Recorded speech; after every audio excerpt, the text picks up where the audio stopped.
Bonjour à tous. Merci d'être avec nous comme tous les jours du lundi au vendredi en direct de Canal 10, du ZCL, de Radio Tension et de C10 FM. Sinon, bonjour à la Guadeloupe, bonjour à la Martinique, bonjour à la Guyane et en France aussi, les frères qui sont en France et les sœurs, regardez-nous. Et vous êtes inquiets sur la situation, mais on va en parler dans un instant. Justement, on parlera de Bas-Terre avec les réactions des riverains de Rivière-des-Pères. La République de Rivière-des-Pères, elle est abolie, probablement, on va en parler tout à l'heure. Les commerçants de Pointe-à-Pitre aussi réagissent après tous les incidents de la semaine dernière. C'est Charlie Dagounia qui s'y est collé. Réaction de Victorin Lurel, qui subit beaucoup de critiques en ce moment sur les réseaux sociaux. Et donc, il a tenu à répondre à Maurice Cessé depuis Paris. On va en parler. L'opération de solidarité de poissons gratuits, de fiches Antilles. Effectivement, on vous donne du poisson pour les gâter. C'est une bonne décision. Sinon, on va recevoir un troisième socialiste. Parce que on a eu une socialiste de Martinique. Hier, on a eu un socialiste de Mornalo. Aujourd'hui, on a un socialiste de ma ville, de Bas-Terre. Je vais parler d'Olivier Nicolas. Bonjour. Bonjour Danick, bonjour la Guadeloupe, bonjour tout le monde. On aura une jolie personne tout à l'heure, une experte en communication, management, d'influence et de branding. Je vais parler de Sandra Bisson. Il faut bien qu'on respire un peu en dehors des barrages et des gaz lacrymogènes. Et puis Alain Nagam viendra tout à l'heure en tant que président de la FTPE nous faire part de ses dernières propositions. Je sais qu'il joue beaucoup sur la culture du cannabis, non pas pour fumer, excusez, c'est pour autre chose, je vais en parler tout à l'heure. Et puis on va finir avec Martine Fazer, chronique de la culture selon Martine. Voilà, c'est tout le sommaire du ZCL News aujourd'hui. Merci encore. Et nous serons avec vous jusqu'à la fin de l'heure. Alors, crise sociale, sortir au plus vite la Guadeloupe de l'impasse. C'est le communiqué de presse du Parti socialiste de la Guadeloupe. C'est la première fois qu'on reçoit Olivier Nicolas depuis qu'il est secrétaire général, c'est ça? Fédéral, oui. Je crois que j'avais répondu à une interview par téléphone. Par téléphone, mais en live, aujourd'hui, j'ai préféré venir. C'est en live, on préfère. Alors, comment sortir au plus vite de l'impasse sanitaire? Déjà, il faut qu'on soit tous d'accord sur le fait qu'il faille sortir de l'impasse. Oui. Quand on en voit la situation dans laquelle on se trouve, on a l'impression que ce qui est le plus important, c'est de durer, en espérant qu'en durant, en bloquant plus longtemps, on obtiendra plus, mieux. Je pense qu'on a déjà vécu cette période il y a quelques années, il y a une petite décennie. C'est pas forcément les conflits les plus longs qui sont les plus efficaces, et c'est pas forcément quand on pose tous les problèmes en même temps qu'on réussit à les résoudre. Néanmoins, il ne faut pas dire qu'il n'y a aucune raison de se mobiliser, il y en a. La question de l'obligation vaccinale, on peut en discuter.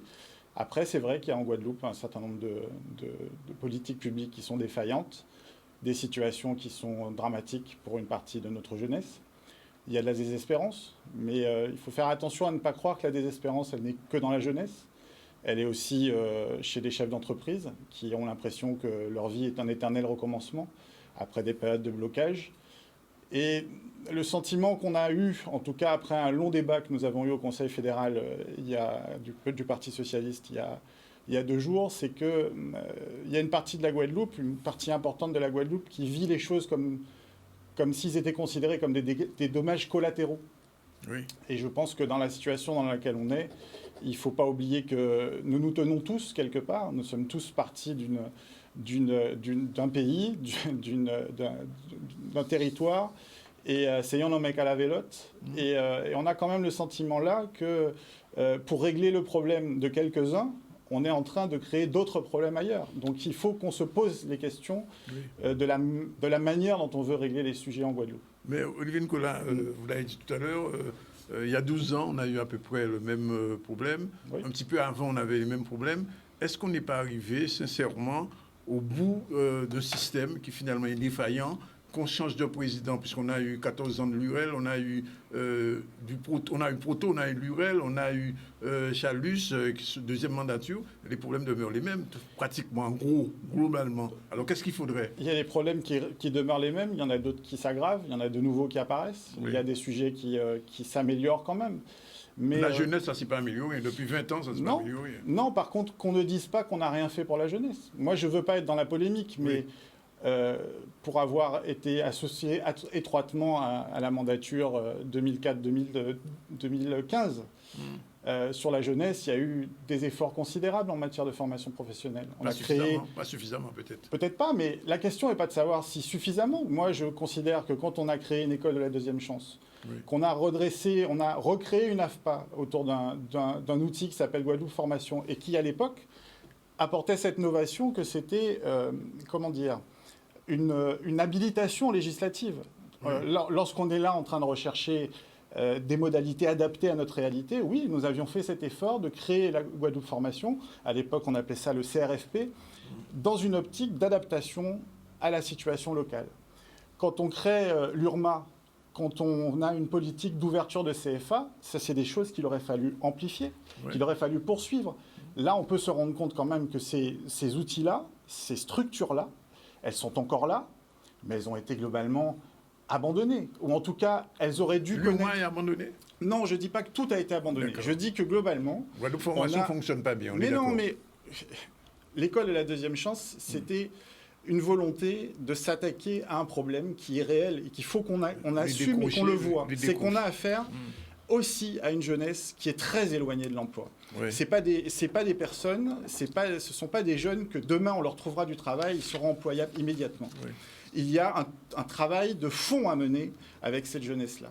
Et la difficulté, c'est qu'on ne peut pas adresser ce type de problème très spécifique avec les mêmes outils.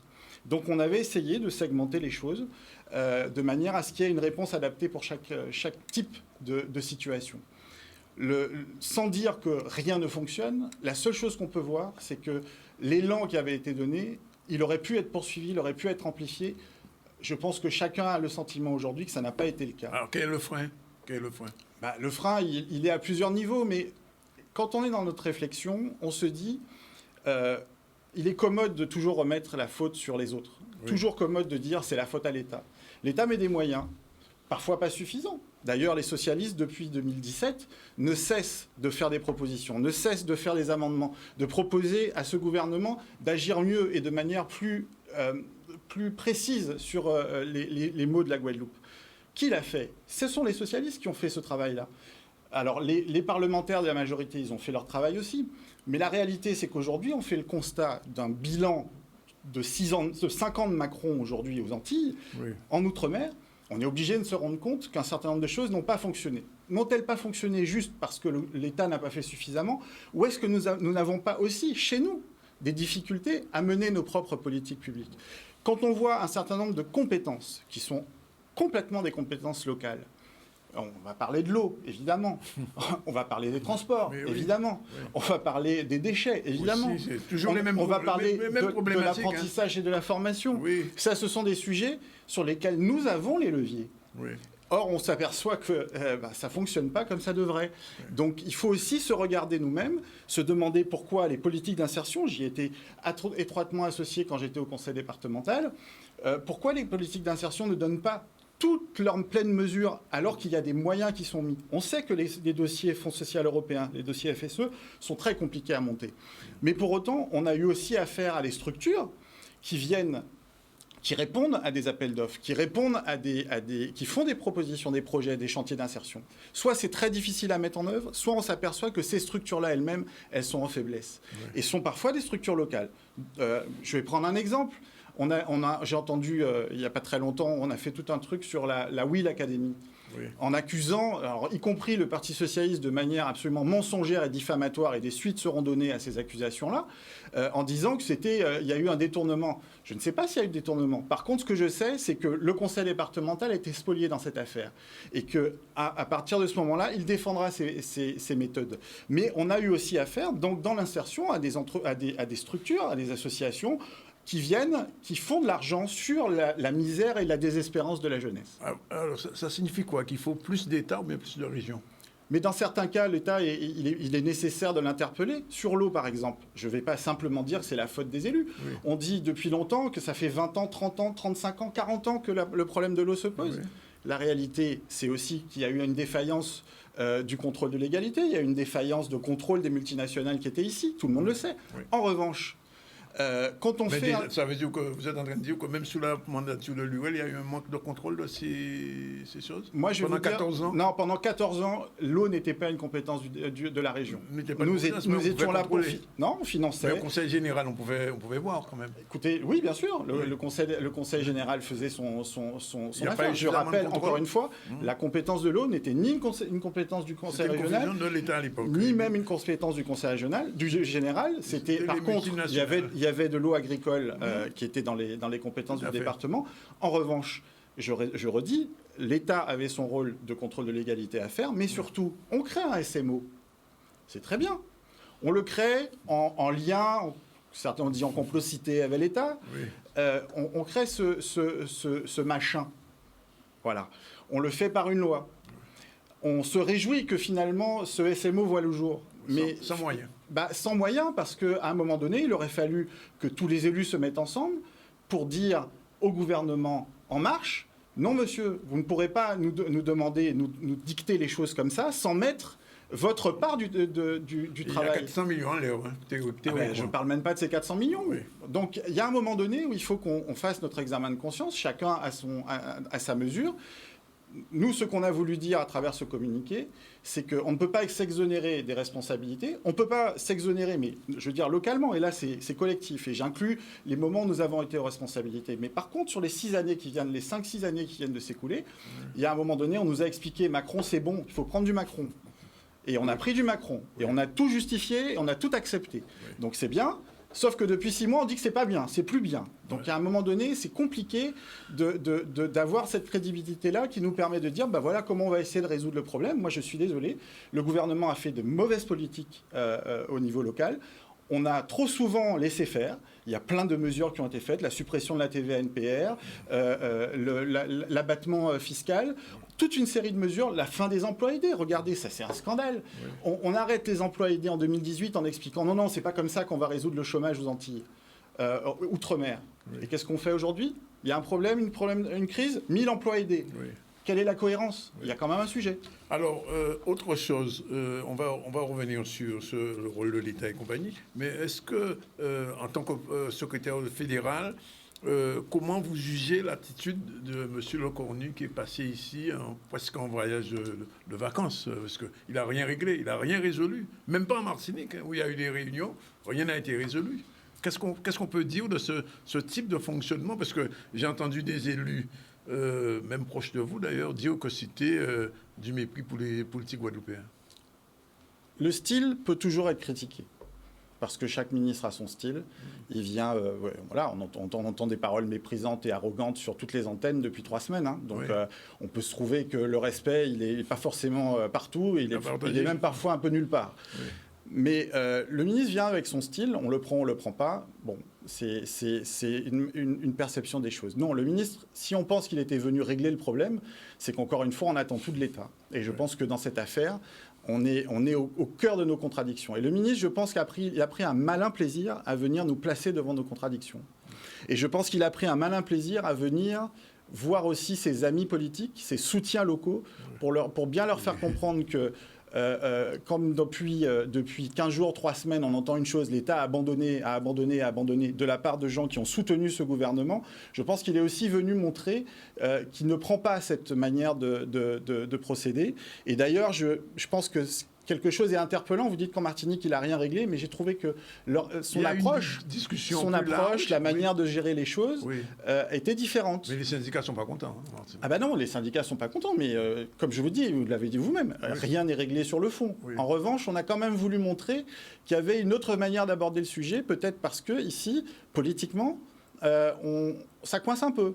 Et on a voulu, quelque part, dire aux élus, regardez vos compétences, alors que dans cette affaire, je pense que, et on le dit très clairement dans notre message, il faut arrêter la défausse réciproque. Oui. À un moment donné, l'État est responsable, il faut savoir quand le convoquer, quand lui demander des choses. Vous savez, moi, j'ai été dans un parti politique, et j'y suis encore, et j'en ai même pris la direction, qui était au pouvoir à un moment donné.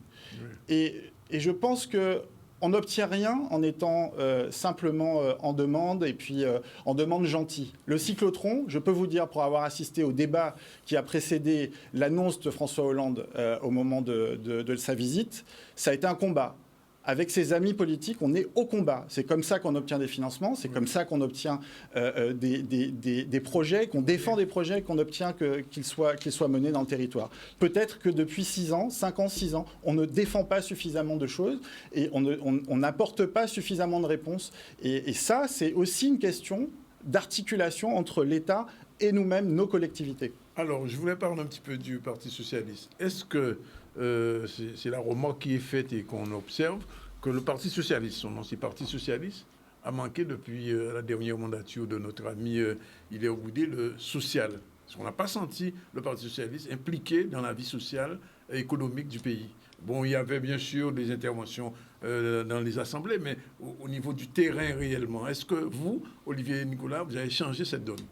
Moi, j'ai l'intention, oui, de rapprocher les socialistes de leurs racines et de leurs valeurs. En revanche, il faut faire attention.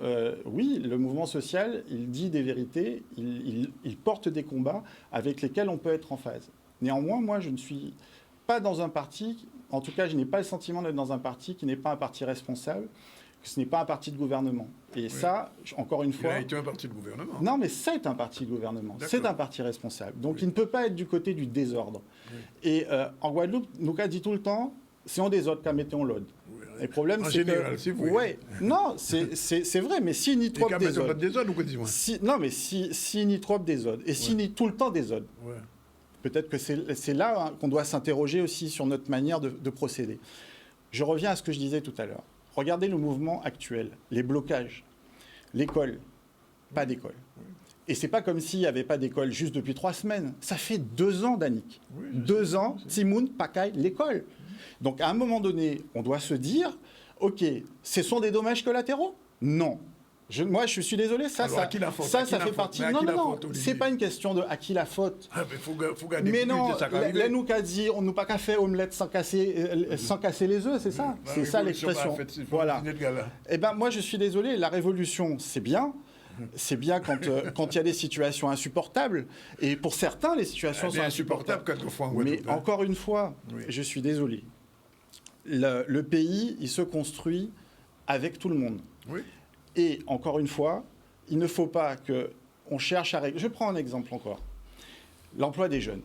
Oui. On dit qu'il y a eu du désordre en Guadeloupe parce que des jeunes sont sans emploi, des jeunes en difficulté. Pas seulement sans emploi, sans avenir, sans perspective. Et ça c'est clair, mais je vous l'ai dit tout à l'heure. Oui. On ne peut pas réussir à sortir les gens de la rue si les principales structures qui sont chargées de les aider, il n'y a que le RSMA qui fonctionne en Guadeloupe globalement aujourd'hui. Ben oui, mais ce n'est pas une solution. Oui. Donc l'école de la deuxième chance, c'était une solution. Il aurait fallu en ouvrir d'autres. Il aurait fallu... Aujourd'hui, il y a plus de chaises que de stagiaires dans ces structures. Donc je redis encore une fois, est-ce que pour avoir plus de travail pour ces jeunes, il faut casser la machine économique qui demain pourra les embaucher? Est-ce qu'il faut casser la machine économique qui a déjà embauché des jeunes?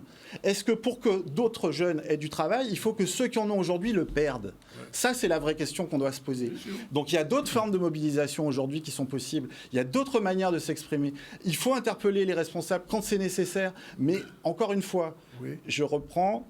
L'école, c'est un souci. Les soignants, les personnes qui sont vulnérables chez elles, qui n'arrivent pas à avoir leurs soins, qui sont dialysées, qui ne peuvent pas se rendre sur place, ça n'est pas accès. Mais oui, mais les barrages, c'est là notre quotidien depuis 3 semaines. Ça, moi, c'est mon master. Donc, encore une fois, quand on est dans cette situation-là, il faut se dire, est-ce que quelque part... Et je me souviens de cette expression avait été employée par Willy Angel en 2009 lors il ne faut pas que la sauce coûte plus cher que le poisson. Oui. Donc à un moment donné, sachons, les discussions doivent s'ouvrir. Moi, encore une fois, nous ne disons pas qu'il ne faut pas négocier. Il faut négocier, il faut discuter. Il faut que chacun soit placé devant ses responsabilités. Et il y en a ici, localement, avant de parler autonomie, avant de parler tout ça. Déjà, saisissons-nous des leviers qui sont les nôtres. La politique de formation professionnelle, la politique d'apprentissage, une grande partie de ces moyens-là, c'est ici. Donc, moi, je suis frappé. Et aussi, je vous dis, depuis plusieurs jours, j'ai des chefs d'entreprise avec qui je discute, qui sont eux aussi dans la désespérance. Ils ne savent pas comment ils paieront leur salaire à la fin déjà de ce mois-là, le mois prochain. Et ils sont désespérés d'un certain nombre de situations. Je prends un exemple. En 2018, un dossier FEDER a été déposé pour une plateforme commune des laboratoires de biologie de Guadeloupe. Oui. Il y a 2 groupements aujourd'hui. Ils ont fait un dossier comme ça. Depuis 2018, ce dossier n'a pas abouti. Ça va faire 3 ans. Donc moi, et pourtant, c'est pas comme si cette plateforme n'était pas nécessaire. D'ailleurs, la plateforme a vu le jour, puisque les porteurs privés se sont endettés pour ça. Néanmoins, c'était éligible au FEDER, et ça l'est toujours. Donc quelque part, je comprends la désespérance de ces chefs d'entreprise en se disant, mais on ne nous aide pas, les dispositifs sont là, mais on n'arrive pas à les faire fonctionner. Et à l'inverse, qu'est-ce qu'on voit ? On voit que pour ouvrir une usine à masques, on arrive à trouver l'argent tout de suite, que les subventions sont même votées avant la création de l'entreprise. Il y a trop de choses qui dysfonctionnent dans notre territoire et toutes ne sont pas liées au méchant État, au méchant papa blanc qui ne fait pas le boulot. Aux colonialistes. Alors, c'est ton vocabulaire.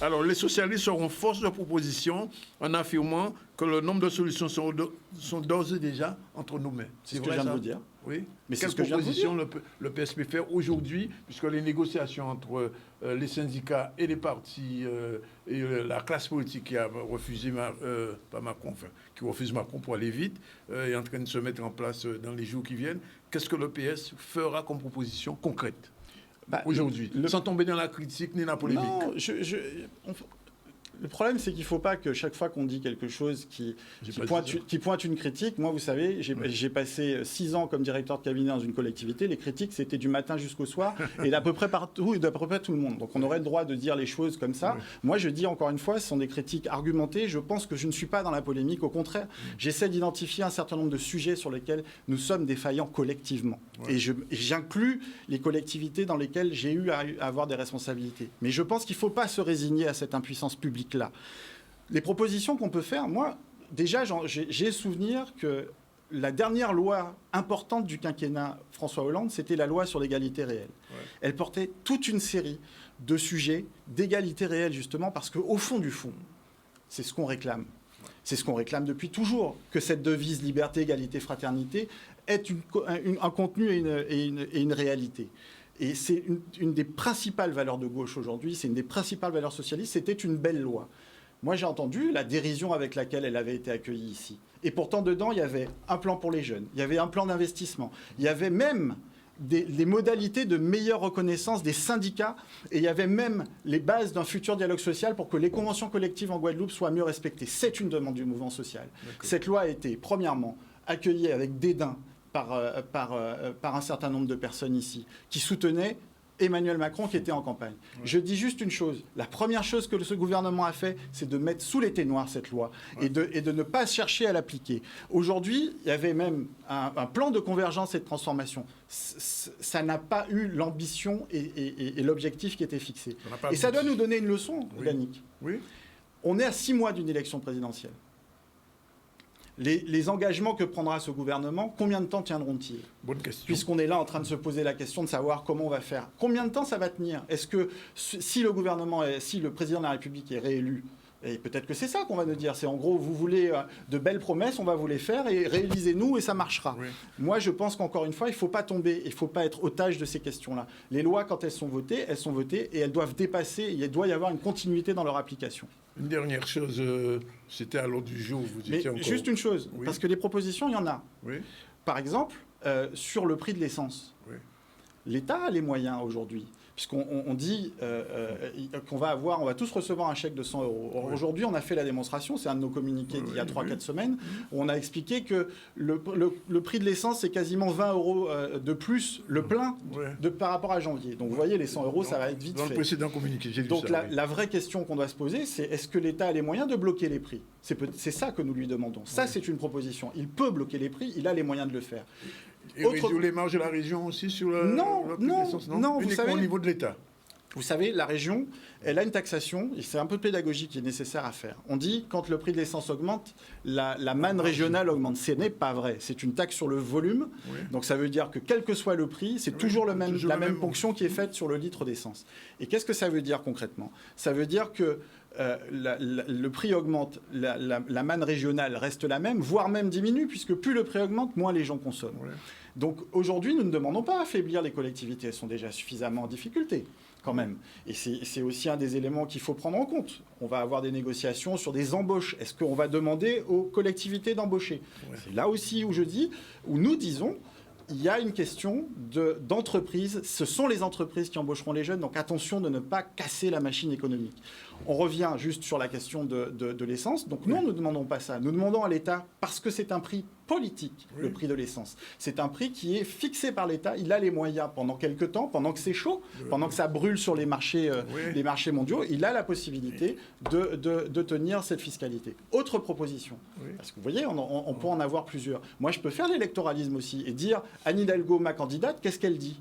Elle dit que pour l'élection présidentielle, si elle est élue, le SMIC augmentera de 10 à 15%. Elle ne sera pas élue, vous le savez. Mais ça, non. Mais pourquoi le dire? Pourquoi le dire comme ça? Moi, je ne lis pas dans les boules de cristal. Et je suis sûr. Quand même, Olivier, vous êtes quand même un spécialiste de la politique guadeloupéenne et française. Vous savez très bien qu'Anne Hidalgo n'est pas en mesure d'être élue. Peut-être qu'il suffit qu'elle vienne faire un chanter Noël ici.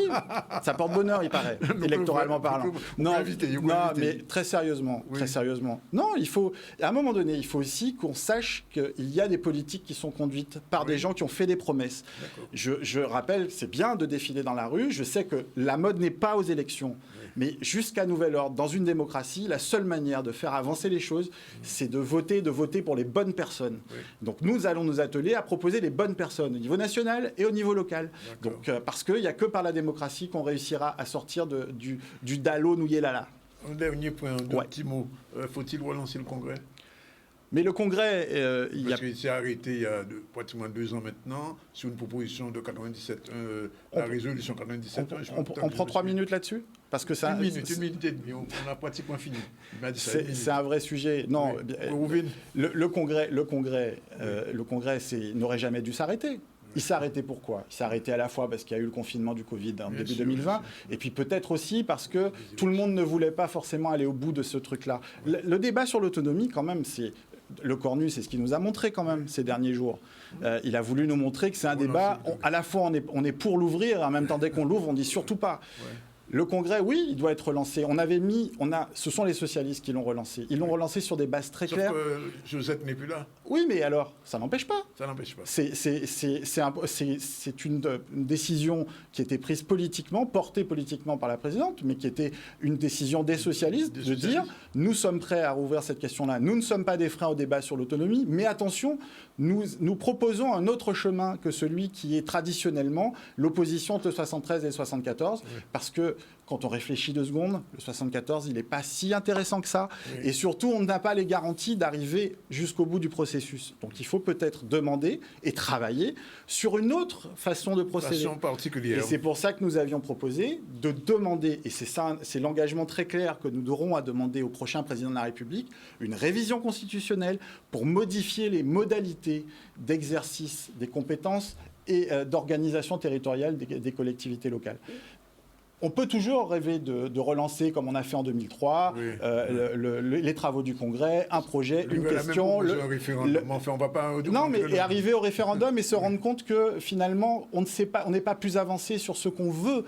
Le problème du référendum de 2003, c'est probablement aussi qu'on ne savait pas. Et on ne peut rien faire sans le peuple quand même. Mais il n'est pas question de se passer du peuple. La question, c'est de savoir, est-ce qu'on peut le saisir sur une question en lui disant, décidez si vous voulez 73 ou 74, et par contre, on attend le travail sur une loi organique dans un Parlement à Paris pour connaître le contenu. Non, c'est pas comme ça que ça fonctionne. Merci, Olivier. Ça ne fonctionne jamais comme ça. Nous que faire la suite dans d'autres débats. Merci. Pour une location vide. 3h02, on prend la première pause, on se retrouve tout à l'heure pour notre prochain invité, notre prochaine invitée même. C'est une femme, c'est Sandra Bisson. Elle sera là avec nous tout à l'heure.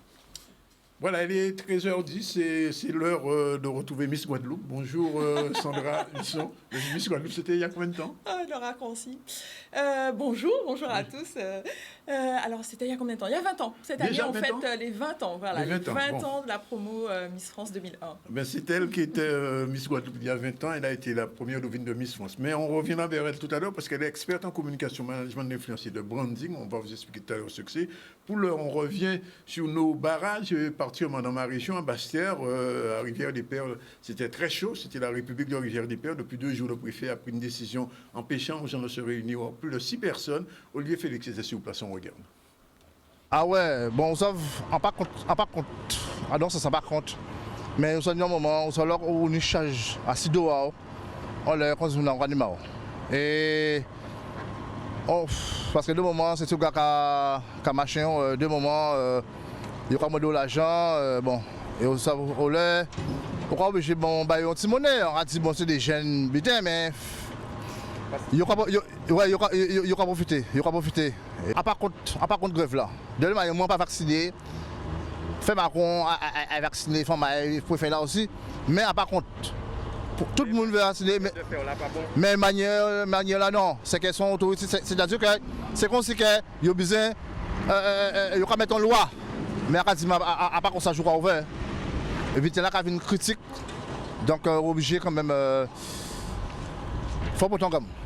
Parce que si on ne peut pas ton gamme, la mer est fragile.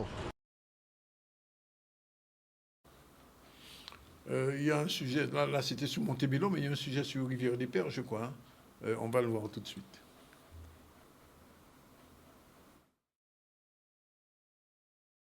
Lorsque la jeunesse d'un pays se soulève, c'est que le pays va mal. Et vous avez choisi Rivière-des-Pères, la jeunesse de Rivière-des-Pères. Pourquoi? Pourquoi nous? Est-ce que c'est nous qui pis fort? Est-ce que c'est nous qui Est-ce que c'est nous qui pis fort? Est-ce que c'est nous ou pi paix? Mais nous pas armés, c'est autres qui armés. Mais nous ni des armes. Nous ni des armes à l'esprit. Nous ni des armes en cœur. Et nous allons marcher tous les jours avec ça. Nous sous les barrages tous les jours avec ça. Rivière des Pères papier mauvais qui ont l'autre. Et nous, je peux dire une belle chance que grâce à nous, Rivière des Pères, que ces jeunes-là pas fait des gros bitins qui ont fait la pointe. Nous avons des revendications, nous avons qui mettre derrière à ciser sur une chaise, mettez-nous ciser, mettez ces jeunes-là avec nous, pour nous parler, pour nous causer. Monsieur Rochette ne peut pas permettre l'idée de dire qu'à Rivière des Pères, que telle heure à telle heure, que nous ne peut pas regrouper. Nous, à Kazan, nous peut rassembler nous. Nous peut rassembler nous. Les enfants en nous peut être avec nous en la rue là. Parce que c'est les enfants en nous qui descendent dans la rue là. Ce n'est pas nous qui descendons dans la rue là. Cela fait 15 jours. Et nous avons Kamabaïf. Nous avons Renault. Nous avons toutes ces entreprises qui sont à côté. Nous avons Bologne. Et nos enfants ont le respect de ces entreprises et de ceux qui embauchent bien souvent des parents. Nous ne sommes jamais partis cassés, démontés, et nos enfants non plus. Nous respectons les biens des autres. On nous a qualifiés de voyoutisme, on nous a qualifiés de pilleurs, on nous a qualifiés de voyous. Mais si le maire de Basse-Terre veut dire la vérité, il peut le dire puisqu'il est au courant, on l'informe de ceux qui ont été arrêtés. Les enfants de Rivière-des-Pères ne font pas partie. Oui, je sais pas. D'accord? Et il le sait. Mais puisque hier il est venu à notre rencontre et que nous lui avons posé et demandé quelques petites choses concernant le GIGN et le RAID en lui disant de faire sortir ces gens-là. Et nous faisons notre mouvement de façon pacifique. C'est le premier magistrat de la ville, monsieur le maire. Il pouvait nous donner la réponse sur le terrain. Il ne l'a pas fait. Effectivement, je suis passé sur ce barrage de Rivière-des-Pères.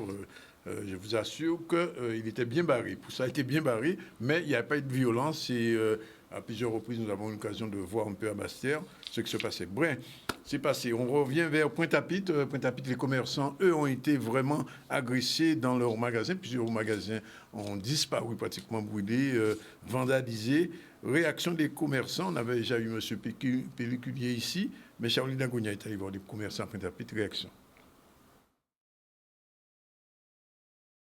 Ben, on essaie de tenir tant bien que mal, hein. C'est vrai que c'est pas évident. C'est pas évident parce que les barrages, l'essence, les bus, les moyens de déplacement qui sont limités.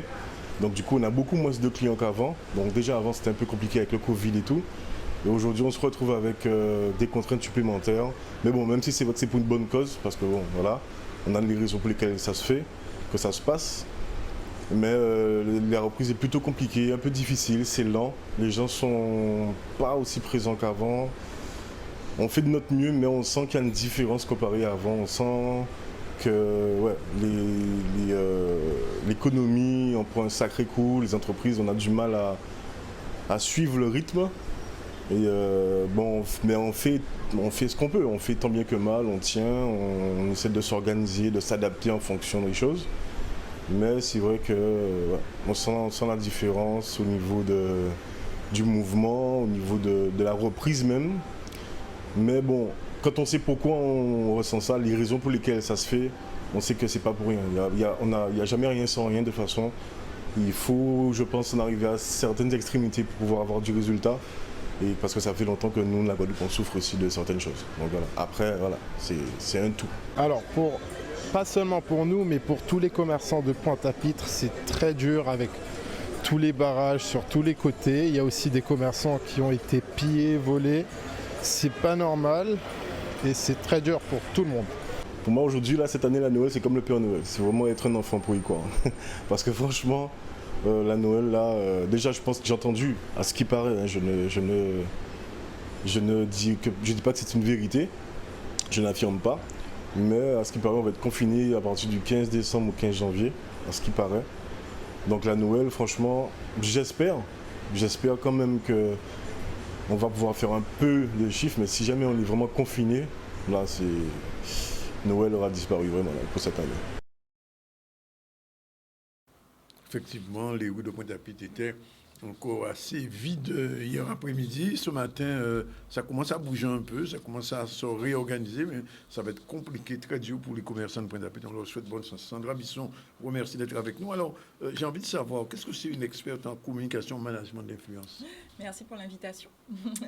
Qu'est-ce que c'est une experte en communication? Eh bien, un parcours, j'ai envie de dire, assez classique. Hein. J'ai collaboré, j'ai travaillé 10 ans au sein d'une entreprise guadeloupéenne, au sein des laboratoires Miss Antilles International en tant que responsable de la communication, où j'ai pu faire mes armes et puis me lancer il y a maintenant quelques années avec mon agence éponyme, Sandra Bisson Agency, sur des sujets de communication. Donc comment valoriser le travail de créateurs, d'entreprises, d'entrepreneurs, avec bien sûr une méthodologie, que ce soit sur le digital ou aussi avec les relations presse. Hein.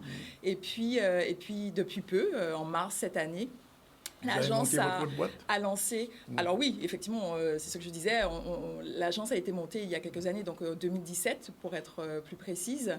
Et puis cette année, on a vraiment eu à cœur à lancer et à intégrer un pôle influence, donc avec effectivement cette partie de management d'influence pour mettre en avant les produits, les services des entreprises. On passe par l'influence et les influenceurs. Alors, est-ce qu'avoir été mis, ça aide dans la communication?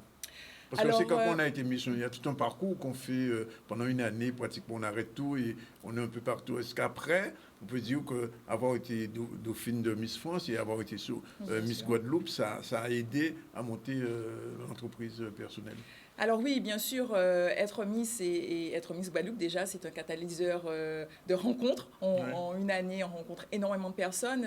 J'avais eu la chance, mon année, d'être marraine d'un certain nombre de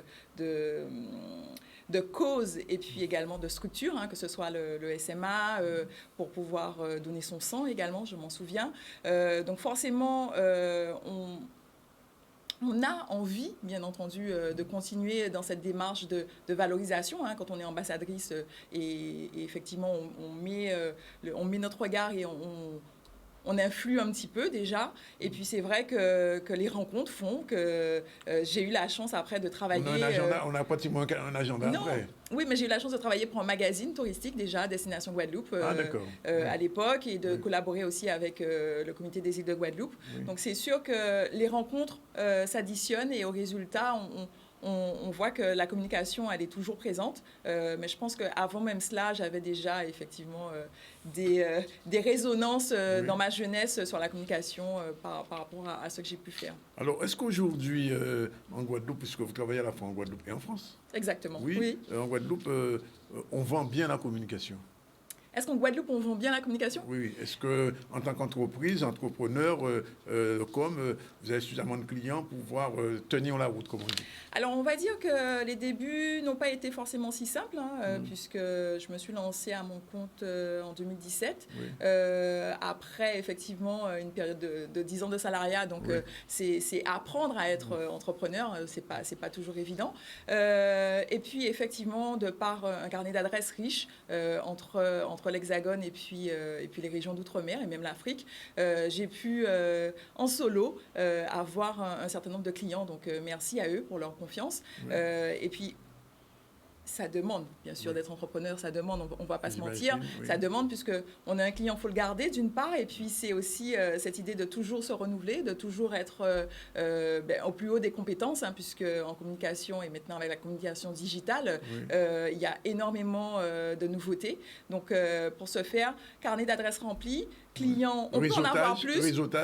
Réseautage, oui, bien sûr, puisque l'idée, c'est de partir de son réseau et de le démultiplier.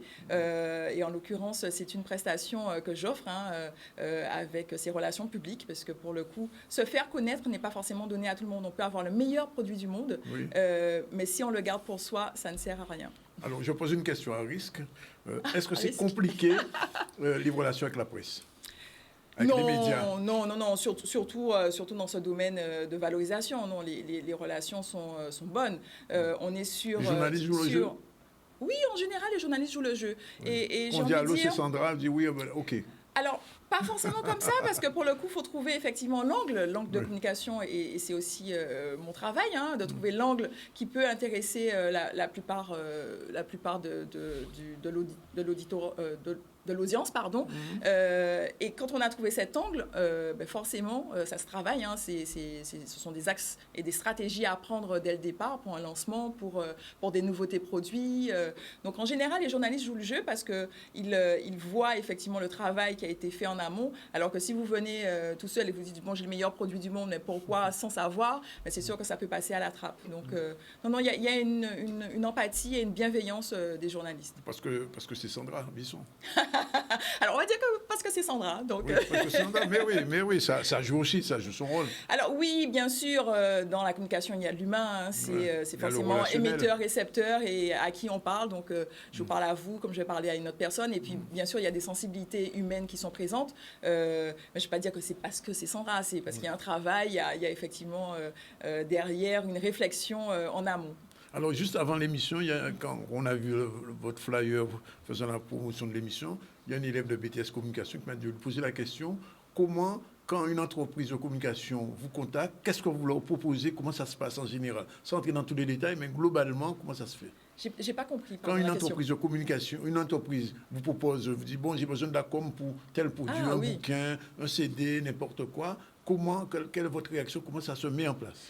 Alors, tout simplement, on va dire qu'il y a de l'échange. Un échange qui peut être, un rendez-vous qui peut être pris en ligne avec mon site sandrabisson.com où vous pouvez prendre un rendez-vous, ça dure 15 minutes, on évalue vos besoins et très rapidement, j'arrive à savoir si je peux répondre à vos besoins parce que pour le coup, ma structure n'offre pas tous les services qui peuvent exister en communication. Par exemple, on ne fait pas de site internet, mais par contre, je peux vous réorienter vers des partenaires et d'autres prestataires, bien entendu.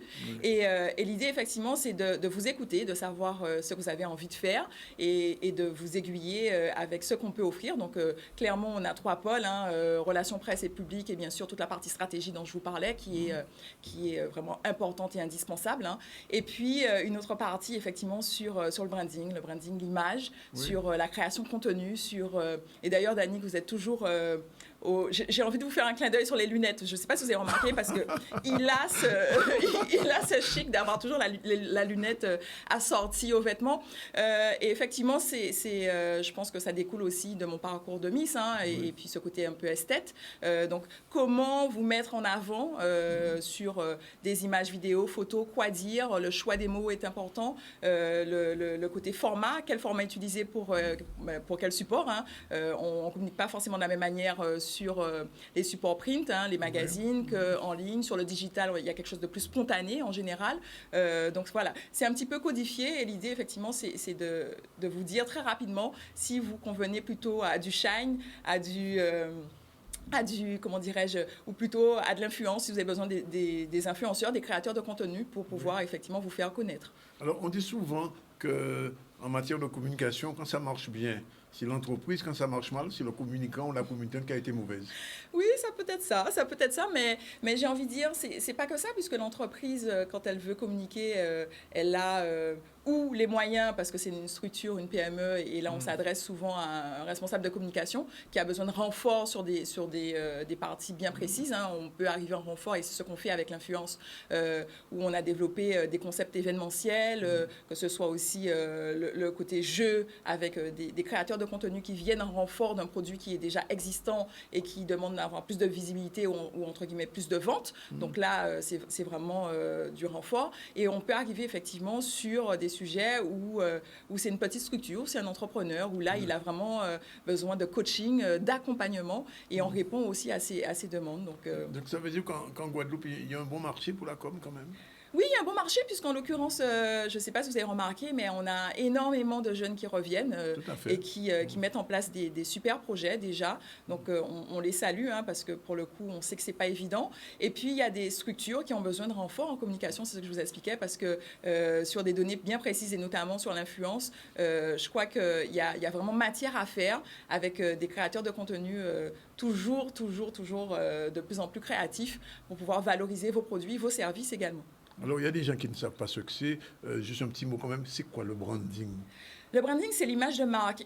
L'image de marque qui peut être autant liée à une personne. Donc, c'est pour ça que je faisais allusion à vos lunettes, parce que pour le coup, on a l'impression que, voilà, il y a on parle de produit de la personne, parce que du marketing de la personne, et pour le coup, c'est votre identité, Danick. Oui. Et puis aussi de branding professionnel, où là, effectivement, on peut accompagner sur le pitch, sur le propos, en plus, effectivement, de toute la partie photo-portrait, vidéo de présentation, de la structure. Et en général, ce branding, c'est un peu le marketing de la personne.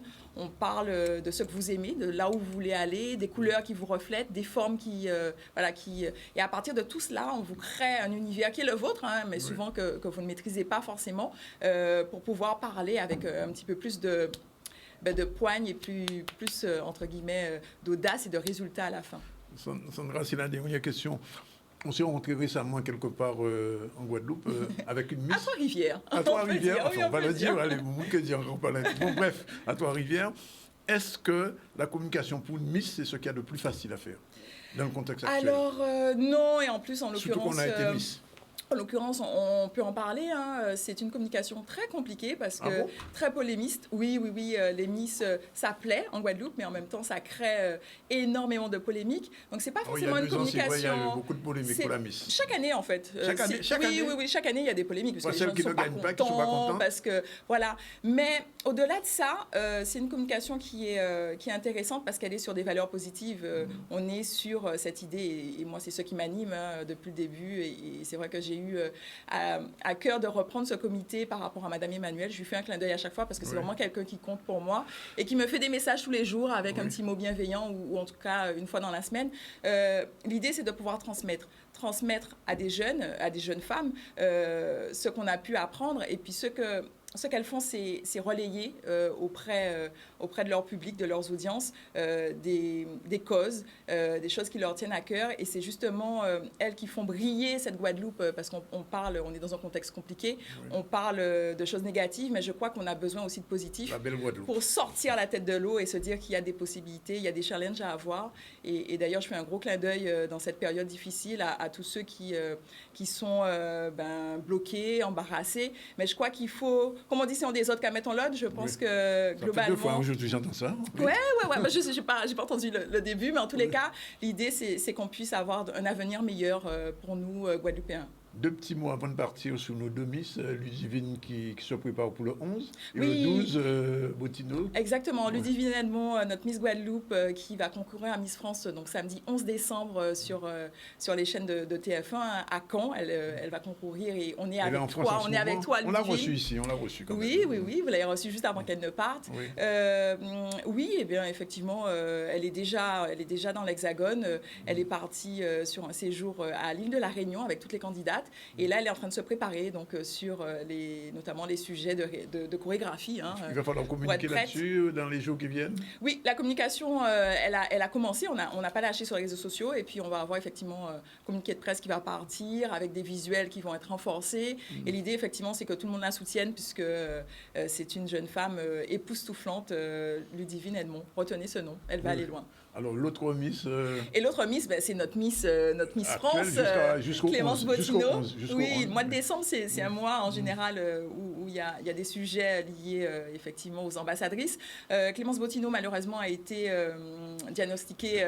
Covid, elle est Covid. Voilà, exactement. Oui. Donc, c'était en début de semaine. Et puis derrière, cette nouvelle qui a été vraiment rude et qui nous a donné un bon coup au moral, c'est une challengeuse, c'est une femme avec une résilience. Alors, elle est en septembre, en Israël, où va se dérouler le concours de Miss Univers le 12 décembre prochain.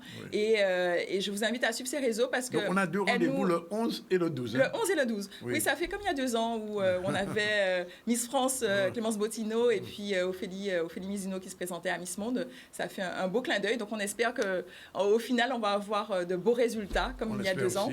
Oui. Vraiment, c'est notre souhait le plus cher. Mais Clémence, on t'envoie tout notre soutien. Elle a une énergie et une force de résilience qui est exceptionnelle. Je vous invite à la soutenir, à lui envoyer des mots de soutien, puisqu'on espère qu'elle puisse effectivement réintégrer le concours pour participer à Miss Univers le 12 décembre. Sandra Bisson, merci. Merci à vous. 13h32, deuxième pause. On se retrouve tout à l'heure avec un chef d'entreprise, chef des entreprises du FTPE. Je vais parler de Alain Nagam. C'est dans un instant. Restez avec nous.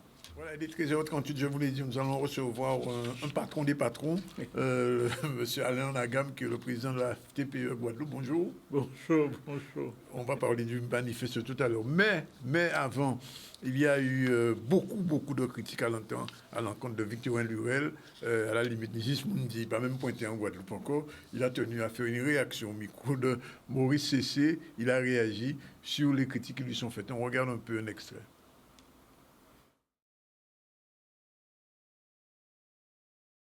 Et donc, le gouvernement a proposé une loi, le Parlement a voté et le tribunal suprême, non, et ses conseils constitutionnels validé en posant 3 questions. Est-ce que la loi est nécessaire? Est-ce que la loi est adaptée? Et est-ce que la loi est proportionnée? En répondant oui à ces 3 questions-là, il dit oui, la loi est appliquée tout partout en France. Et qu'on monde, on personne, on individu, vous et moi, nous pas ni droit refuser de faire geste de protection collective. Parce que la loi a dit bien simple. La liberté consiste à faire tout, écoutez bien là, à faire tout ce qui ne nuit pas à autrui. À faire tout ce qui ne nuit pas à autrui. L'on pas qu'à vacciner ou pas qu'à nuire à autrui. Hein. Alors effectivement, certains vont nous dire, ouais, docteur mais si un vaccin on peut contaminer, on va dire oui, mais au moins on fait les gestes. Si vous contaminez au monde, moi, 3 vaccins. On n'a pas dit tout le monde a fait ça, mais on a dit c'est une nécessité. Et si c'est moins être clair, on a dû vacciner. Parce que même si on est contaminé, on n'a pas les barres là, sans masse là, on peut contaminer. Mais on fait l'effort de protéger moi, mais essayer de protéger les autres. Or, en société ne peut pas vivre si ou c'est chaque individu, c'est un qui intérêt à défendre. La Guadeloupe a laissé diriger ça clairement par une minorité. Et un écrit un tweet, mon voyait la bouche moins, de dire comment nous pouvons dire à Domota, à Clavier, à Nomertin, à tous les syndicalistes en nous, que y a une tort sur certains sujets. Au nom de la défense des intérêts matériels et moraux, c'est ça qui roule au syndicat. La défense des intérêts matériels et moraux. Bon, ou qu'a fait grève, ou qu'a bloqué, ou qu'a parfois, ou qu'a ça, nous qu'a là pas parfois, nous qu'a case qu'a brûlé, entreprise qu'a brûlé, il a défoncé, il a volé. Et autant on élu dit, il a palpé tout corps, il a pesté. Et autant ça est passé, peut-être à Martinique. Mais ça, c'est à vérifier. Nous allons laisser faire ça. Nous tous perdus, mais c'est Zonito. Et ces pays-là, pas besoin de ça. C'est Timon qui fait l'entreprise là. Les jeunes qui ont des difficultés, et c'est vrai, qui tiennent des bitins qui existent. Est-ce qu'ils connaissent les mesures qui existent, les dispositifs qui existent? Chaque élu qui passe fait pareil. Moi, en fait, en moins, peut-être ça pas suffisant. Charles qui a fait taille, ça peut-être pas suffisant. Travail des pour finir toucher. Sinon, l'histoire, on est qu'à arrêter. Donc, il faut essayer de mettre ça à disposition. Il faut l'État aussi comprendre ça. Il ne faut pas l'État faire ça, il fait là, il vient couper tous les emplois aidés qu'on a qu'à remettre. Donc, manifestement, il y a dit en libre, et donc on ne va pas faire ça. Et donc, c'est à nous à vrai. Donc, obligé de transiger entre le respect de la loi républicaine et le fait d'étaler, d'aménager, de dire nous allons repousser jusqu'au 31 décembre 2021. Bon, très bien, c'est déjà un compromis. Voilà, Victorien Lurel, on aura l'occasion d'y revenir. Alors, FTPE, le président, je dirais, des petites entreprises, aujourd'hui, là, à l'ANAGAM, les petites entreprises sont dans une situation difficile depuis le Covid, depuis 20 mois pratiquement. Et ce n'est pas la crise actuelle qui va permettre de résoudre. Alors, que faudrait-il faire? Parce que j'ai vu que vous avez publié un manifeste pour l'émergence économique de la Guadeloupe par l'industrialisation et aussi de son gisement d'énergie. C'est très important. Mais bien sûr, bonsoir aux auditeurs de Canal 10. Il faut savoir que depuis une quarantaine d'années, nous vivons dans une hypocrisie. Et l'hypocrisie économique qui consiste effectivement à croire qu'on va pouvoir se satisfaire de la conteneurisation pour nourrir les Guadeloupéens. Or, la Guadeloupe est un territoire riche, et que je dis plus riche que la France elle-même. Pourquoi? Parce que nous avons une zone exclusive économique qu'on ne pouvait exploiter. Aujourd'hui, la transition économique, la transition énergétique nous donne l'opportunité de développer une industrie avec l'énergie offshore en eau profonde que nous avons, nous, chez nous, dans notre territoire de zone exclusive. Ce que la France n'a pas ni à Saint-Nazaire, ni dans les autres périodes, parce qu'il y a ni trop vague et pas assez vent. Enfin, vent, c'est des tempêtes. Il n'est pas bon pour ça. Mais aujourd'hui, là, nous ni ça pour nous en Guadeloupe et qu'elle nous a proposé Guadeloupe éolien offshore pour l'industrialisation et la production industrielle d'hydrogène, de gaz et d'ammoniac. 3 produits de production majeurs pour le monde. Les bateaux chinois fonctionnent à l'ammoniac. Ça écrit, nous pouvons lire ça sur Google. Nous, aujourd'hui, la production d'hydrogène, nous avons besoin pour effectivement, pour tout bitin qui a fonctionné, bientôt la mobilité, le transport, c'est qu'à l'hydrogène. Donc, nous avons l'opportunité, effectivement, de lancer une grande industrie et les métiers d'aciérie et de sidérurgie pour la fabrication d'éoliens sur notre territoire, dans le Nord-Grande-Terre.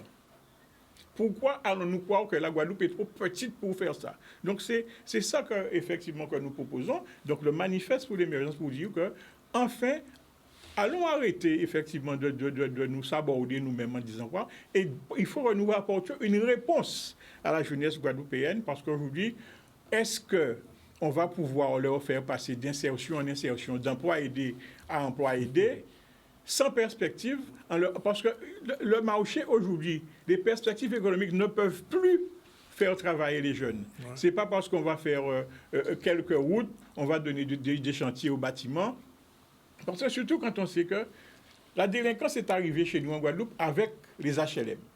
Ouais. Avant, le monde était arrêté là aussi. Si vous êtes goumé, même si vous êtes goumé entre nous, mais vous n'êtes pas rentrer en Casamoun, voler Bitamoun, parce qu'il y avait une vie sociale. Pas de gang.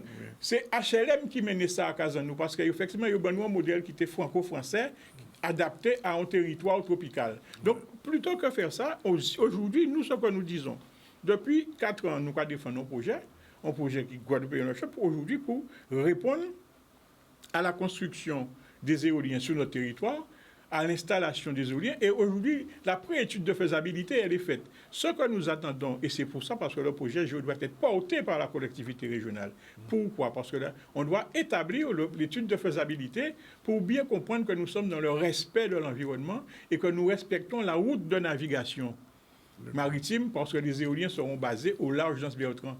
Et hier soir, j'entendais parler dans le débat des LR qu'il faut obligatoirement que ça soit à 30 km au large des côtes. Ce qui voudrait dire, et nous avons largement la possibilité de le faire en Guadeloupe, d'installer effectivement un parc éolien tous les 1 km, nous pouvons faire, parce que nous avons 90 000, nous pouvons faire ici 10 000 km et faire en sorte que nous ayons une production majeure, une production mondiale. Pourquoi on ne peut pas le faire? Dans la mesure où nous-mêmes, FTPE, petits comme nous sommes, nous avons déjà rencontré Engie, on a rencontré Technip, on a rencontré Naval Énergie, tous les qui s'intéressent aujourd'hui, qu'est-ce qu'ils demandent? Ils attendent que l'étude de faisabilité soit faite pour qu'on puisse leur dire que tout est autorisé, que les autorisations nécessaires sont posées, donc nous pouvons valablement venir le faire. Si aujourd'hui, et le projet, dans le manifeste, je le dis, c'est 15 000 emplois directs dans les métiers où nous allons devoir former nos jeunes, parce qu'aujourd'hui, il s'agit de les sortir de la rue. Maintenant, il faut les former au métier d'aciérie, au métier d'acidérurgie et à d'autres métiers qui vont avec, parce que nous s'agit aujourd'hui de travailler l'acier. Donc, il faudrait que nous arrêtons d'avoir peur. L'idée aujourd'hui, c'est de développer et d'exploiter notre potentiel. Et ça, il faut que les gens l'entendent. Je ne souhaite pas effectivement que certains lobbies viennent nous dire que contentons-nous effectivement de acheter pour vendre. Alors, Alain Nagam, il y a aussi un projet qui vous tient à cœur, c'est le projet cannabis, pas pour faire mon fumer plus, hein. Mais oui, non, mais on dit ça parce que là, on arrête le cannabis, il va croire que ouais, ça y est, Nagam a fait mon fumer. C'est pas ça. Alors, il faut donner deux petits mots sur ce projet-là quand même. Non, le projet, effectivement, je dirais bien aux gens, c'est que nous sommes dans une filière de l'industrie du cannabis thérapeutique, dans le cannabis médical. Thérapeutique et médical, c'est important de le dire. C'est très important. Et c'est une production.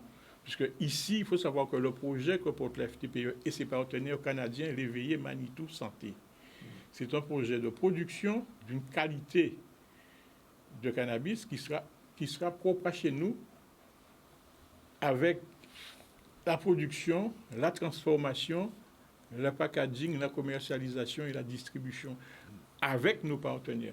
Et c'est une production qui se fera sur la Guadeloupe et sur la Guyane, en bâtiment serre. Là, on a dit bâtiment serre, à part ces serres-là, nous avons tout partout en cause là, à part serre en métallique, c'est un bâtiment serre autonome, en thermique, ça peut être photovoltaïque pour effectivement faire en sorte qu'il fonctionne tout seul en de l'eau chaude, en de l'eau froide, etc.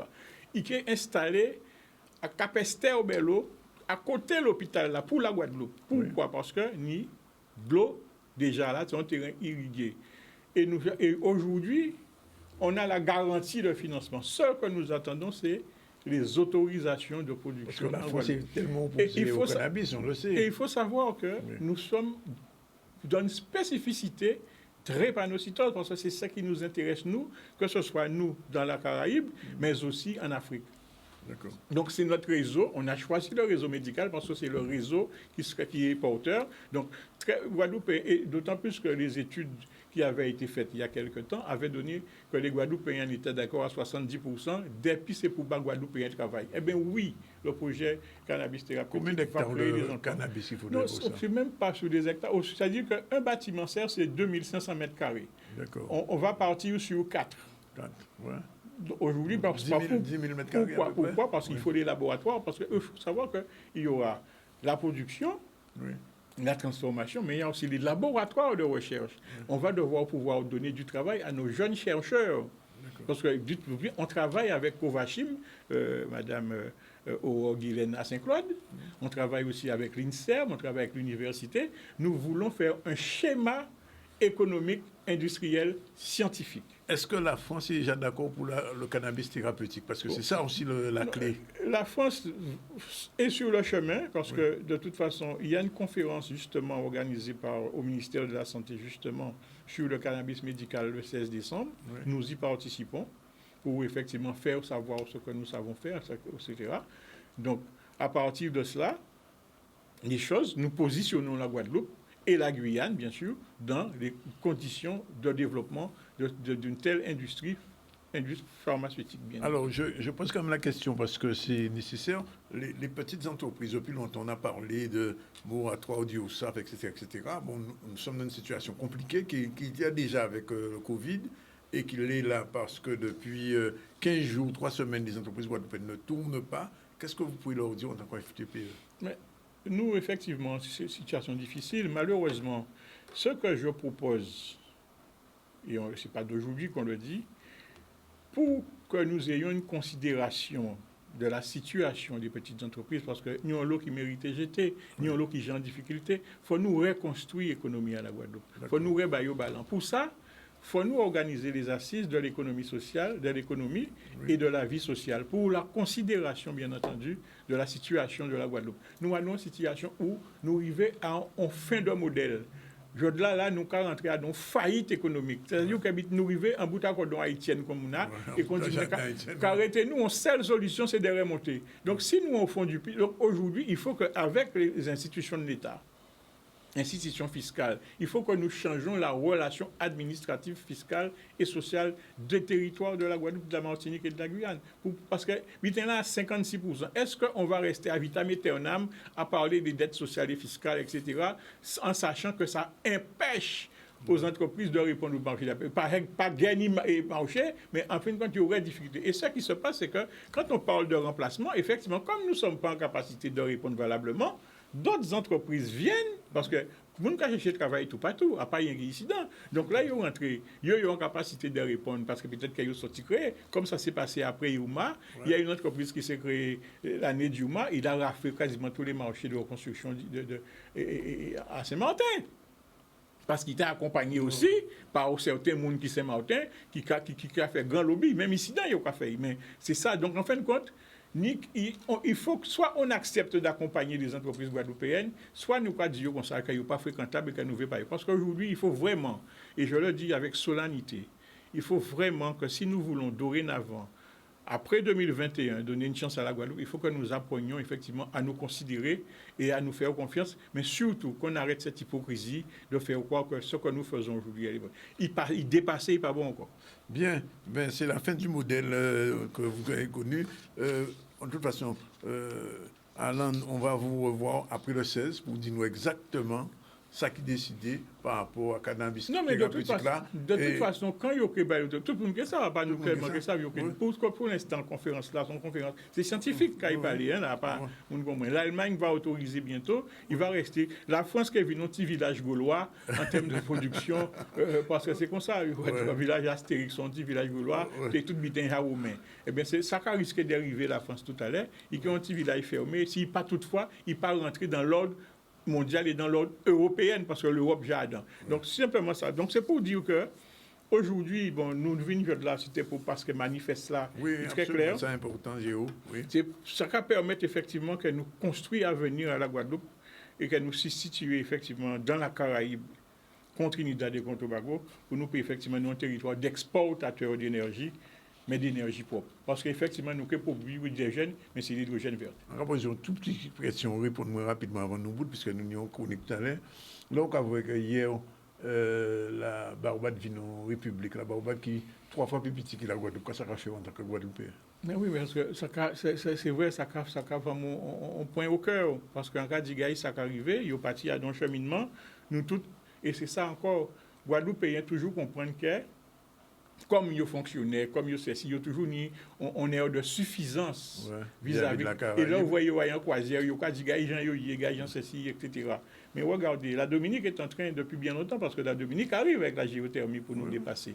Donc, Barbade, effectivement, est un producteur de pétrole. Barbade a développé, et malgré, parce que là, vous voyez, il a fait la Black Diamond en Guadeloupe. Tout le monde m'a fait monter, descendre, et du rimel est en tête. Black Diamond, poisson qui est tourné 6 têtes, etc., l'environnement. Black Diamond a Barbade. Fait distiller et pétrole. Je là, nous toujours restés au point zéro et nous avons constaté que ça nous refusait hier. C'est avec ça qu'il a doublé nous là. Pourquoi? Parce que comme nous pouvons acheter belles voitures, nous fonctionnaires, nous nous vivons l'eau vacances, nous payons en croisière, etc. Nous comprenons c'est ça. Eh bien, je crois qu'on s'est trompé. Il faut qu'on reconnaisse qu'on s'est trompé. Et revenons à l'essentiel. L'essentiel, c'est l'économie et l'entreprise. Merci Alan Nagan pour cette intervention, c'était important. 13h55, la chronique culturelle de Martine, et on termine là-dessus. C'est parti.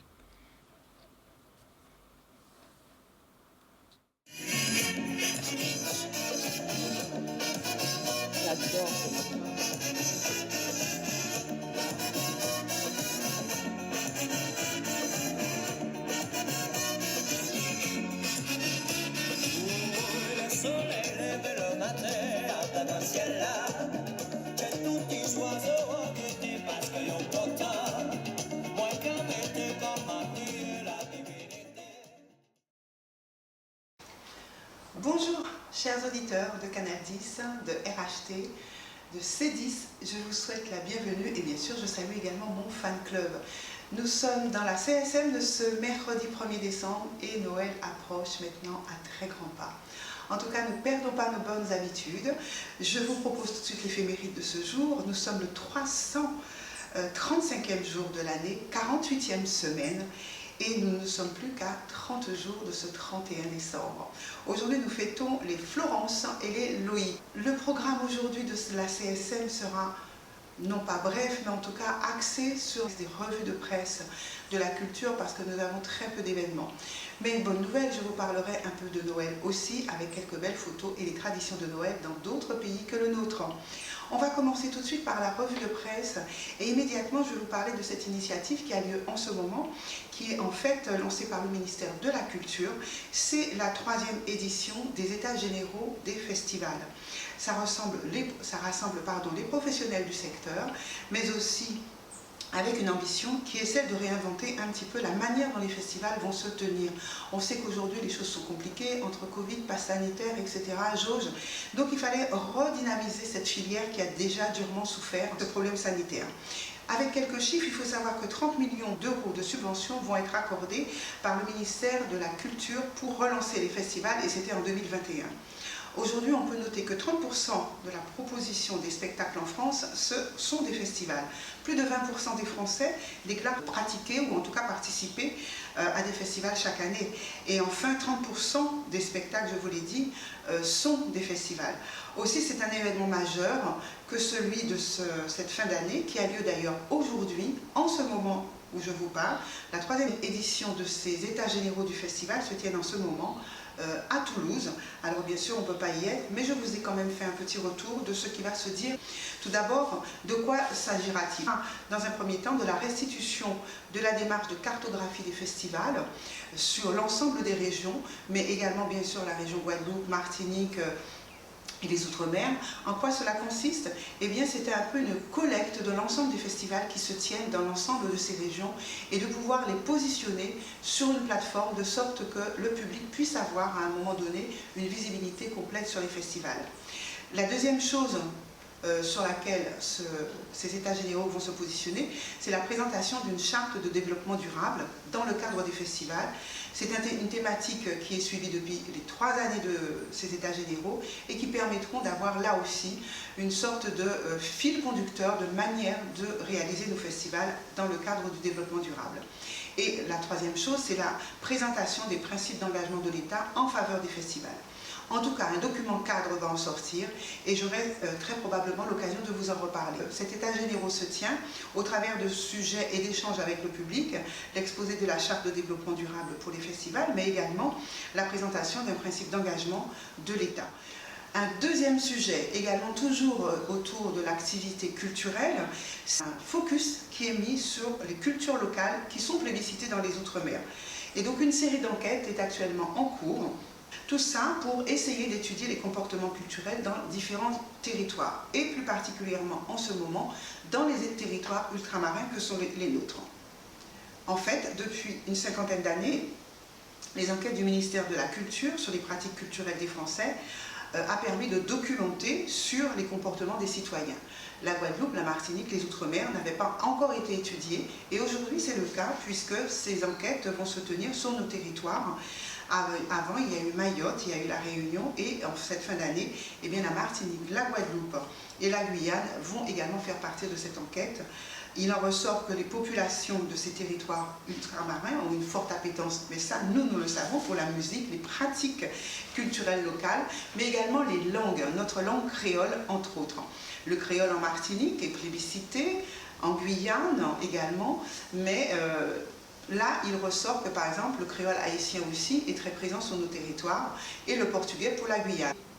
Cette enquête sur les pratiques culturelles qui ont débuté depuis les années 70 n'avait jamais été réalisée en Guadeloupe. En tout cas, aujourd'hui, c'est le cas. Et là aussi, on est content de se rendre compte que la place du créole est extrêmement importante sur nos territoires, mais la musique et la danse, et notamment au travers du carnaval. Mais ça, nous aussi, nous le savions.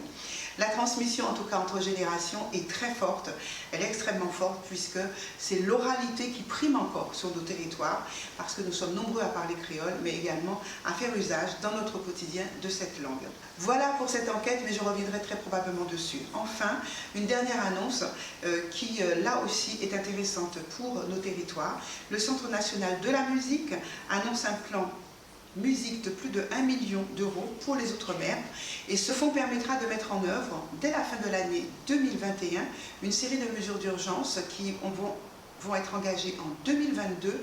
Et ce dispositif sera donc spécifique pour les Outre-mer et il permettra donc de les accompagner, d'accompagner les territoires ultramarins. Donc on sait qu'en ce moment également, du côté de Petit-Bon, ce fonds de soutien sera mis en place à partir de 2022 et nous aurons très probablement, je pense, dans les semaines qui viennent, les modalités d'octroi de ces fonds.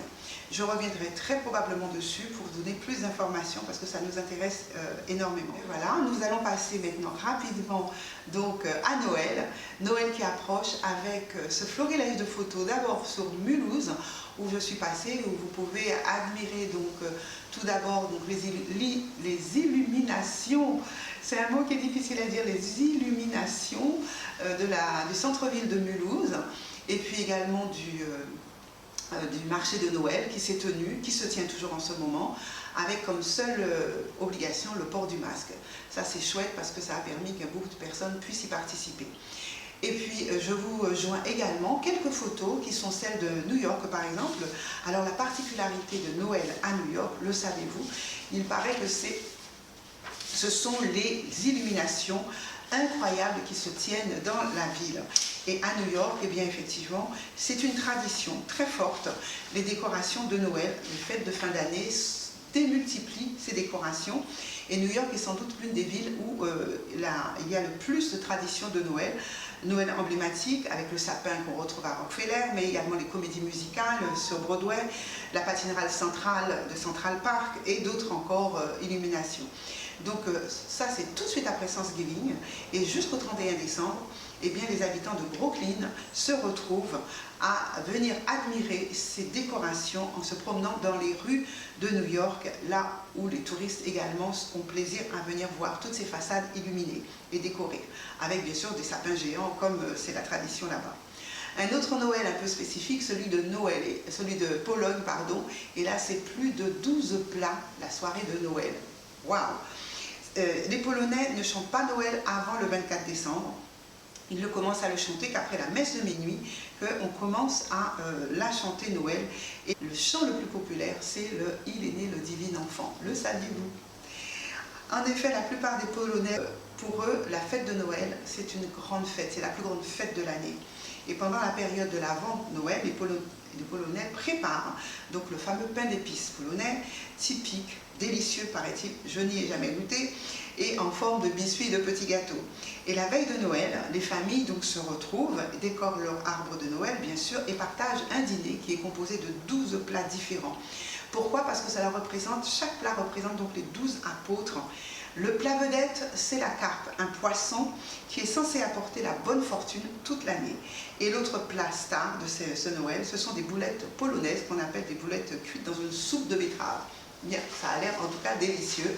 Je reviendrai vers vous la semaine prochaine avec d'autres traditions de Noël dans d'autres pays. Et en attendant, je vous souhaite une très très belle journée et on se dit à très bientôt. Prenez soin de vous.